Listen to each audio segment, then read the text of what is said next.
animatore anche di queste attività che abbiamo promosso, delle pillole d'ambiente, che con questa è una puntata speciale, raggiunge l'11ª puntata e continueremo con altre pillole di informazione.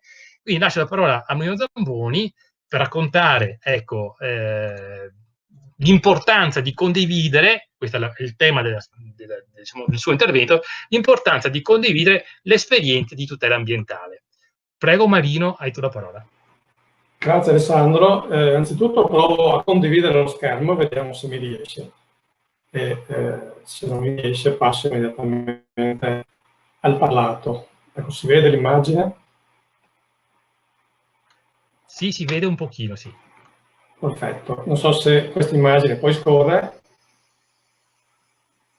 Da conferma Alessandro che eventualmente Sì, si vedono scorre, immagini sì, che commentano. Perfetto, ecco, questa è una nostra lezione scolastica che abbiamo portato in varie scuole nel comune nella provincia di Padova. Ed è uno strumento comunque, come tutti quelli che noi utilizziamo, libero, nel senso che noi lo mettiamo a disposizione come i nostri materiali del resto, pettoline, materiali che addirittura noi abbiamo creato senza il logo della nostra associazione, proprio per dare assoluta disponibilità. E per questo che io apprezzo particolarmente quello che ha fatto il gruppo Intesa, diciamo, che sono riusciti a mettersi a condividere sulla battaglia dei fiumi le tematiche, perché è veramente importante non chiudersi nel proprio uscio e parlare, diciamo, da sempre la stessa lingua, ma tentare nuove strade, nuove azioni.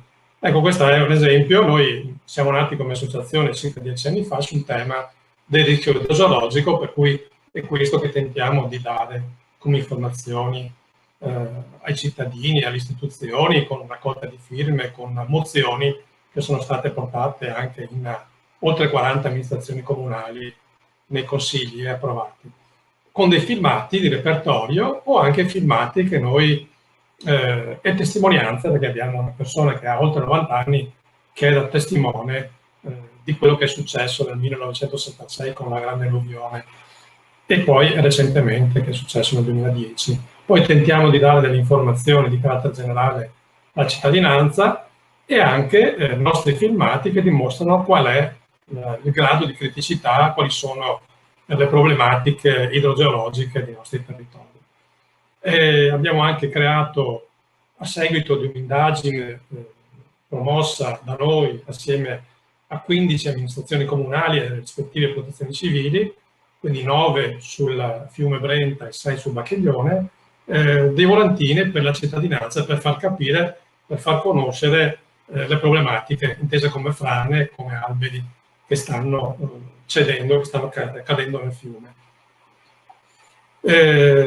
Quindi anche sul tema idrovia siamo molto attivi, abbiamo creato un nostro gruppo Intesa, diciamo, di una ventina di associazioni, compresi molti circoli Legambiente, che spingono perché quest'opera veda il completamento perlomeno della progettazione che vuol dire anche verificare quelle che sono le criticità, perché effettivamente è un'opera che ha, insomma, un impatto, noi crediamo in maniera importante positivo, ma oggettivamente un impatto sul territorio ce l'ha e quindi è da studiare a fondo, in particolar modo sulla laguna. Ecco, questo è un nostro materiale che abbiamo creato per far conoscere le tematiche ambientali nel più piccolo, quindi non grandi fiumi, ma i fossati e quindi la cura anche del territorio. Qui si vedono delle immagini, quindi anche pulire una caditoia è importante ai fini dei piccoli allagamenti e come si diceva in altri interventi, non con nature distruttive che non lasciano margini ma invadono addirittura i fossati con la rattura. Quindi, e poi alla fine una serie di informazioni utili. Ecco, questo è un altro tema che la nostra associazione condivide, che è quello delle azioni di pulizia, sia dirette che per sensibilizzare amministrazioni locali. In questo caso, a Cabianca di Chioggia, una discarica enorme, dopo la nostra pressione è stata pulita, è stata ripulita, per cui insomma qualche risultato dà questa azione. Lo stesso è successo che siamo tenuti direttamente nel fiume Brenta con una serie di bidoni e qui siamo andati in procura a denunciare l'azienda che ha prodotto questi bidoni e che dovrà dimostrare a chi li ha venduti. E piccole iniziative di pulizia che noi svolgiamo. Ecco, questo è un altro materiale che noi abbiamo creato e che parla di rispetto del territorio, in particolar modo dei fiumi, che è quello che è il nostro tema centrale, e che abbiamo distribuito in circa 30.000 copie in collaborazione. Abbiamo donato ad alcune amministrazioni locali, sono state distribuite in tutte le case. Speriamo che questo dia una mano, contribuisca a sensibilizzare cittadini e istituzioni. Nelle scuole abbiamo fatto una sorta di concorso, anche quindi legando e premiando con degli attestati, delle magliette, e abbiamo avuto veramente una dimostrazione di sensibilità da parte di ragazzi straordinaria, con centinaia di componimenti, quindi disegni, temi, addirittura plastici rappresentativi di terremoto, di alluvioni, quindi veramente un lavoro interessante. Ecco, questo per dire alla fine che la vocazione di Brenta Sicuro, che è un'associazione che dicevo è da una decina di anni che opera sul territorio, è quella di condividere assolutamente i temi, quindi non operare singolarmente. Adesso non riesco più a tornare, scusate, eccoci qua.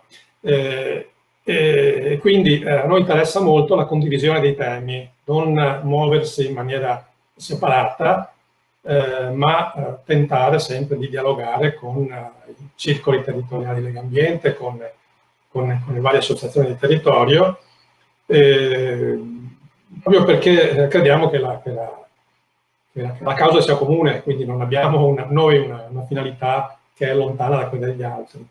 Tra l'altro noi ci occupiamo storicamente di rischio idrogeologico, ma certamente il fiume richiede una multiconoscenza non solo del rischio vero e proprio, ma anche della qualità dell'acqua, e qui abbiamo partecipato anche a un'indagine internazionale dell'Università olandese di Delft, e anche per quanto riguarda certamente la flora e la fauna, quindi rispetto anche di questi aspetti.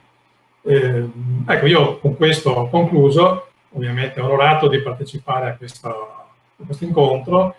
Come chiosa finale dico che il processo partecipativo dei contratti di fiume si sposa perfettamente con le nostre finalità e crediamo sia la strada giusta per condividere tutti assieme queste problematiche. Il rispetto, l'amore per il territorio deve essere sacrosanto e deve essere fondante, ecco, del contratto di fiume e anche della nostra missione come associazione.